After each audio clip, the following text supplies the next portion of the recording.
Let's move on to talk about something that really Boris should have been hauled over the coals for, which is lockdown. So 3 years ago today, on the day we're recording this, 23rd of March 2020, lockdown essentially turned our lives upside down. All of a sudden, it was illegal to leave the house without an excuse. Businesses were closed, schools were shuttered, even Parliament was prorogued for a short period of time. Tom, there just hasn't been any kind of reckoning with this, has there, since we've gone back to normal, quote unquote? Not at all. And I think there's different components to that. One of which is that people want to treat it like a bad dream that is now over. And that's completely understandable. I mean, getting past it, not having to talk about these restrictions again. When an anniversary like this presents itself, you do kind of wince because you're having to go over questions which maddened our society for so long. At the same time, I think there's obviously a vested interest on the part of certainly the establishment to refuse to ask any questions of it. This is because this was not simply a policy that was pursued by the government of the day and potentially opposed or even mildly opposed by the opposition and so on. This was something that there was remarkable unanimity on across the political class, the media establishment, everyone. So therefore, this creates a real problem when you're trying to reopen that particular question because no one wants to. Everyone's hands will get dirty as a consequence of that.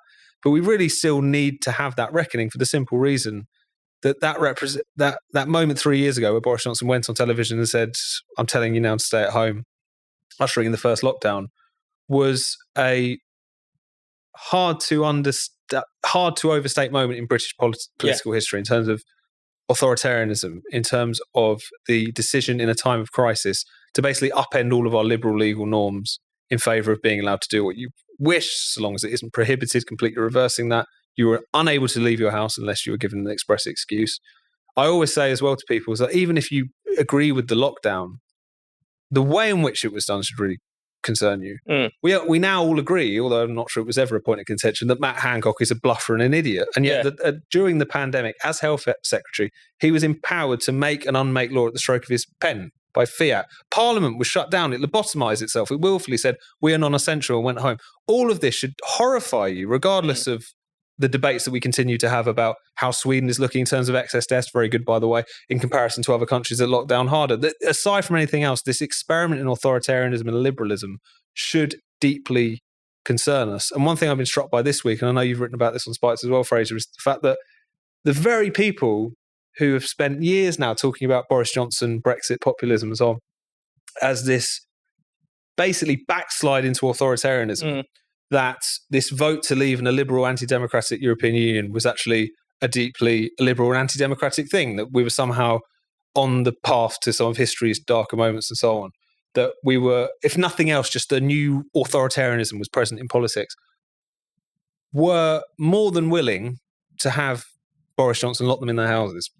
Became cheerleaders for these restrictions. You had the Labour Party, led by a human rights barrister, who struggled to find any problems with these rules other than that they were too late in coming in and were probably too soft. They should be made to at least try to square the circle for us, to make some sort of argument as to why those principles were jettisoned.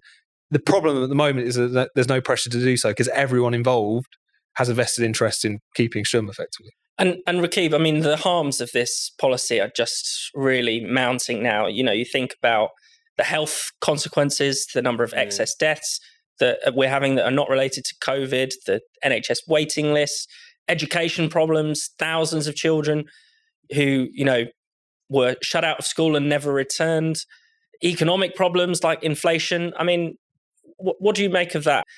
It's almost like we can't even blame lockdown for those things. A lot of people would rather blame Brexit or something, even though these problems are happening everywhere in the world. Well, I think that many people who are generally pro-lockdown, they don't want to even engage with the possibility that lockdown contributed to some of the problems that we're experiencing today. As you said, Fraser, the astonishing NHS backlog, the ghost children of the pandemic missing from Britain's classrooms.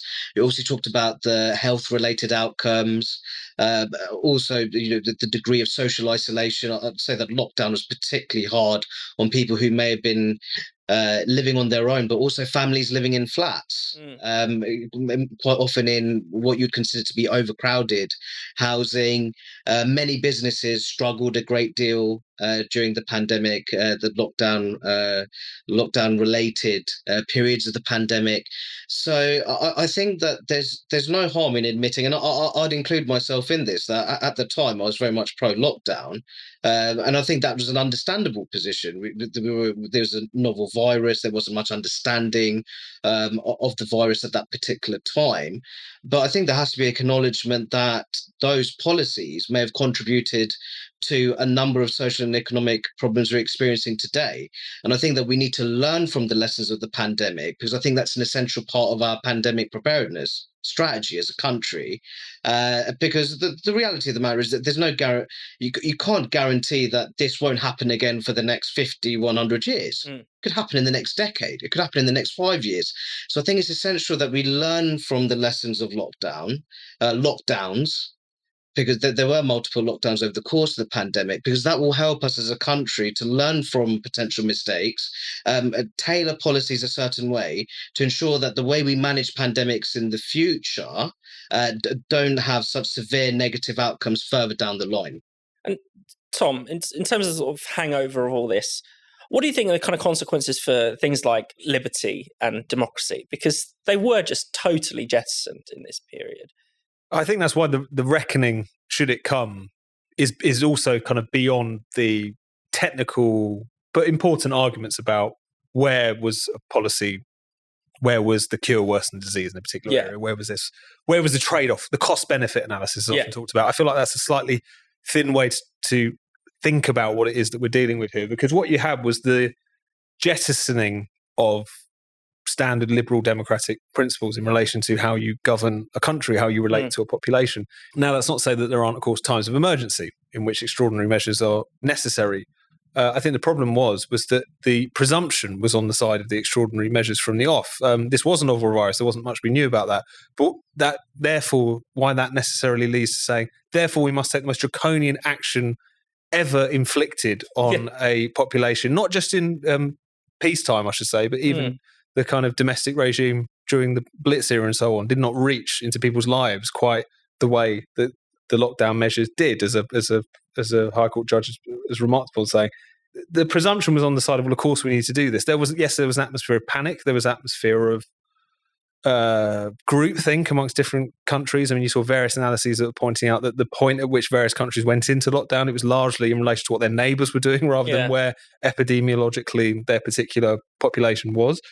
And I think what it showed was, even though many people understandably were shocked at the speed with which freedoms were chucked out the window indefinitely, the way in which Parliament was put on hold, all these sorts of things, it was the product of a culture in politics and in public life that had been building for so long that it did make a perverse kind of sense, because we do live in an era of the politics of fear.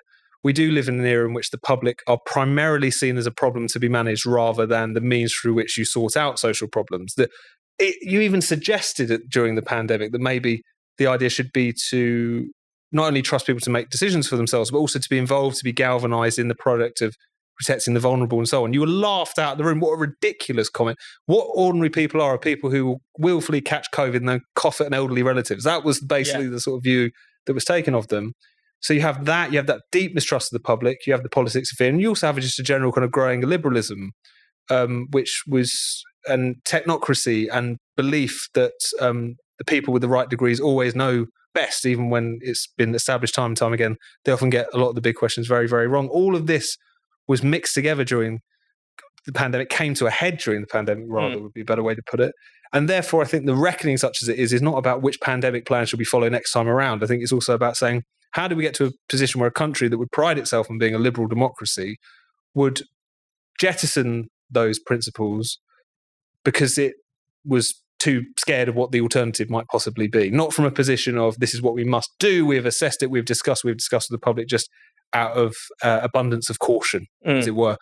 That is something that's a lot more difficult to deal with, because it speaks to how essentially our political class have come to relate to us as members of the public. So it's an important discussion, but it's also a much bigger discussion I think we can sometimes feel like we're having when we talk about which policies worked, which didn't, which we shouldn't repeat, and so on.